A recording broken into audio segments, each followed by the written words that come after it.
Welcome to math support. इस session में हम डिस्कस करेंगे कॉन्ग्रुएंस मॉड्यूलो। ये बहुत बहुत बहुत ही कंफ्यूजिंग चैप्टर हमें लगता है, लेकिन ये इतना कंफ्यूजिंग है नहीं, क्योंकि हम डायरेक्टली रिमाइंडर थियरम पढ़ के क्वेश्चंस करते हैं या विदाउट रिमाइंडर थियरम क्वेश्चंस करते हैं, तो हमें इसकी जो पैटर्न है वो समझ में नहीं आती कॉन्ग्रुएंस मॉड्यूलो। या फिर आप इसको मॉड्यूलर एरिथमेटिक भी बोल सकते हैं, मॉड्यूलर एरिथमेटिक। ये सारी प्रॉब्लम नहीं हो, इसलिए हम इसको डिटेल में डिस्कस करते हैं। एकदम बेसिक से जाएंगे, इसका मतलब क्या होता है वो पहले समझ लेते हैं।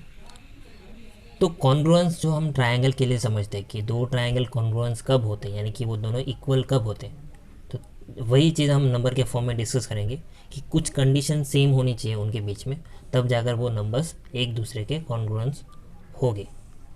तो मान लो हम एक डिस्कस करते हैं इसकी pattern, A is congruent to B modulo M. यहाँ पर हम तीन लाइन लगाते और ये दो नंबर है ए एंड बी, और हम किसके रिस्पेक्ट में बात कर रहे हैं, मॉड्यूलो एम के रिस्पेक्ट में।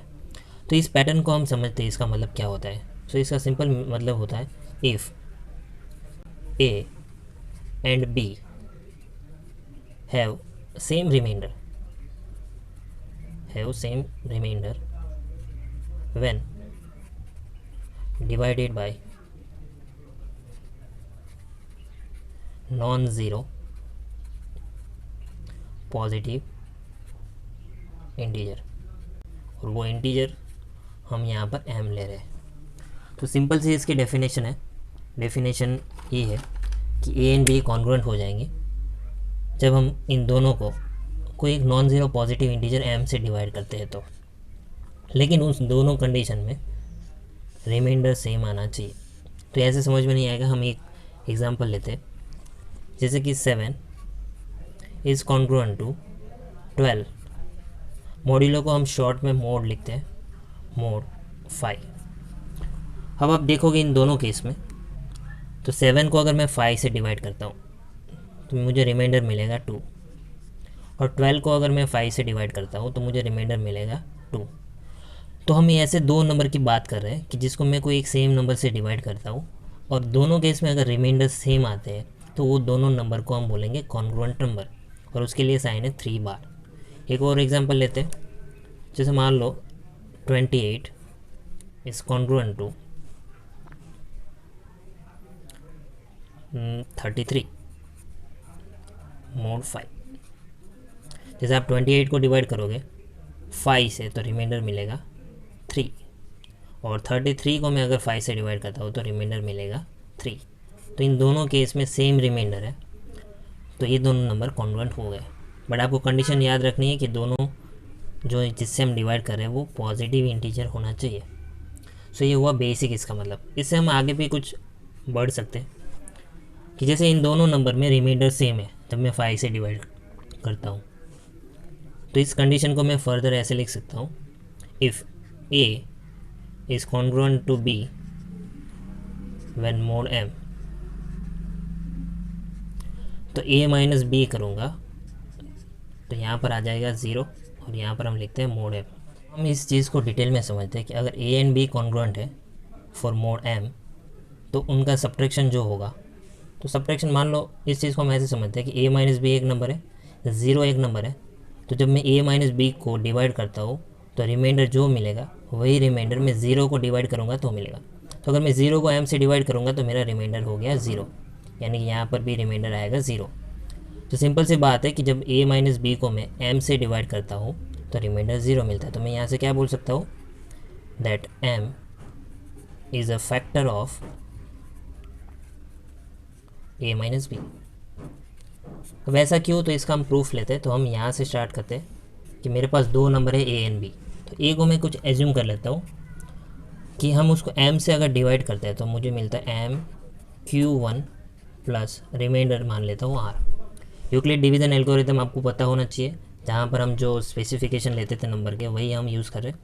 और b को भी मैं एज्यूम कर लेता हूँ, b को भी मैं m से ही डिवाइड कर रहा हूँ, बट उसका क्वोशंट चेंज हो जाएगा, तो मैं यहाँ q2 लेता हूँ प्लस रिमाइंडर r। अब एक चीज़ आपको यहाँ पर मार्क करनी है कि इन दोनों केस में क्वोशंट अलग हो सकता है लेकिन रिमाइंडर सेम है, क्योंकि तभी तो हमने कॉन्ग्रुएंट लिखा है इन दोनों को, तो दोनों जगह पर मैंने रिमाइंडर सेम लिया। तो सीधी सी बात है, जब मैं a माइनस बी करूँगा तो यहाँ पर मैं इन दोनों का सब्ट्रैक्शन करूँगा, m कॉमन ले लेता हूँ, q1 minus q2 plus r cut हो जाएगा, सो इट विल बी 0। तो इसको हम इस फॉर्म में लिख सकते हैं that a minus B is equal to m। अब m इंटू कुछ भी है, मैं ऐसा बोल सकता हूँ this is a multiple of m, तो मैं इसको k मान लेता हूँ, m k प्लस 0। तो यहाँ से हम सीधा बोल सकते हैं कि a माइनस बी जो है वो m का मल्टीपल है, क्योंकि रिमाइंडर क्या आ रहा है, 0 आ रहा है। तो वही चीज़ हमने लिखी है कि अगर दो नंबर कॉन्ग्रुएंट है तो उसका जो सब्ट्रैक्शन होगा तो उस केस में m उसका फैक्टर हो जाएगा। इसका एक सिंपल सा हम क्वेश्चन एग्जांपल लेते हैं तो आपको ज़्यादा समझ में आएगा। जैसे मान लो दो नंबर है 13 is congruent to 25 when we are taking mod 6। ये हमें मान लो दिया हुआ है 13 एंड 25। 13 को अगर मैं 6 से डिवाइड करूँगा तो रिमाइंडर आएगा 1, 25 को मैं 6 से डिवाइड करूँगा तो रिमाइंडर आएगा 1। तो इस हिसाब से ये दोनों क्या हो गए, कॉन्ग्रुएंट हो गए। तो अब मैं क्या करूँगा, इन दोनों का सब्ट्रैक्शन, इसको मैं ऐसे लिखूँ तो भी कोई फ़र्क नहीं पड़ेगा। 25 इज़ कॉन्ग्रुएंट टू 13 मोड 6, क्योंकि हमें बड़ा नंबर आगे चाहिए। तो अब इस थियरम के अकॉर्डिंग इनका सब्ट्रैक्शन जो है वो यहाँ पर हम लिखते हैं। सो इन दोनों का जैसे ही मैं सब्ट्रैक्शन करूँगा 25 माइनस 13, और इसका आंसर मुझे मिलेगा 12। तो आप यहाँ से डायरेक्टली लिख सकते हो कि इन दोनों का जो सब्ट्रैक्शन है that is congruent to 0 when mod is 6। So अभी हमने जो प्रॉपर्टी डिस्कस करी है उसके रिगार्डिंग एक क्वेश्चन है कि दो नंबर है 1213 एंड 7857, ये दोनों कॉन्ग्रुएंट है व्हेन मोड इज़ ब्लैंक। तो हमें यहाँ पर मोड की वैल्यू फाइंड करनी है, यानी कौन से नंबर को मैं कौन से नंबर से इन दोनों को डिवाइड करूँगा तो सेम रिमाइंडर आएगा। तो पहला ऑप्शन तो आपके पास ये है कि अगर आपको ये चीज़ पता नहीं है तो आप हर एक ऑप्शन ट्राई कर सकते हो, बट हमारे पास प्रॉपर्टी है इसकी। प्रॉपर्टी क्या है, if a is congruent to b mod m, मैं यहाँ पर मोड नहीं लिख रहा हूँ, डायरेक्टली m लिख रहा हूँ। सो a minus b is 0 mode m, जिसका मतलब ये होता है कि m is a factor of a minus b। तो सीधा हम यहाँ से देख सकते हैं कि जो बड़ा नंबर है उसको हम a लेते हैं, क्योंकि ये दो नंबर कॉन्ग्रुएंट दे रखे हैं। तो let's say a is 7857 and b is 1213। तो हम यहाँ से डायरेक्टली लिख सकते हैं कि जो हमें यहाँ पर m फाइंड करना है, लेट्स से जो वैल्यू हमें फाइंड करनी है that is m। So m is a factor of, m किसका फैक्टर हो जाएगा, a minus b, that is 7857 minus 1213। तो इसका सब्ट्रैक्शन आएगा 6644। हमें m फाइंड करना है। अब आप ऑप्शन से देख सकते हो कि m जो है वो इसका फैक्टर है। तो हम पहला चेक करते हैं कि क्या 5 इसको डिवाइड कर पाएगा, नहीं डिवाइड कर पाएगा। फैक्टर का मतलब होता है डिवाइड कर पाना, रिमाइंडर 0 होना चाहिए। तो हम फैक्टर फाइंड कर रहे हैं। 11 से डिवाइड करूँगा तो 11 की डिविजिबिलिटी आपको पता होनी चाहिए, तो ये 11 से डिविजिबल है। सो हमारा आंसर हो जाएगा 11। सो ये प्रॉपर्टी से हम डायरेक्टली जो m है उसके वैल्यू फाइंड कर सकते हैं, बट ये प्रॉपर्टी उसके लिए आपको पता होना चाहिए। सब्ट्रैक्शन करना है and m should be factor of that subtraction. अब मॉड्यूलस में आगे बढ़ने से पहले हम थोड़ा पॉजिटिव नेगेटिव रिमाइंडर्स के बारे में पढ़ लेते हैं। हम सबको पता है कि हम अभी तक पॉजिटिव रिमाइंडर से डील करते आए हैं, बट नेगेटिव रिमाइंडर्स भी होता है। अगर आप नेगेटिव रिमाइंडर्स को कंसिडरेशन में लेते हो तो हमारी कैलकुलेशन और इजी हो जाती है। तो वो कैसे बनती है, पहले हम ये देख लेते हैं कि नेगेटिव रिमाइंडर्स होते क्या है। जैसे कुछ एग्जांपल हम पहले पॉजिटिव एग्जांपल रिमाइंडर्स के लिए लेते हैं। जैसे मान लो आपके पास है नंबर 5, उसको मैं 7 से डिवाइड करता हूँ, तो आपको पता है कि इसमें रिमाइंडर होगा +5। सेकेंड एग्जांपल लेता हूँ। जैसे मान लो 13 है, 13 को मैं अगर 14 से डिवाइड करता हूँ तो इस केस में आएगा रिमाइंडर 13 +13।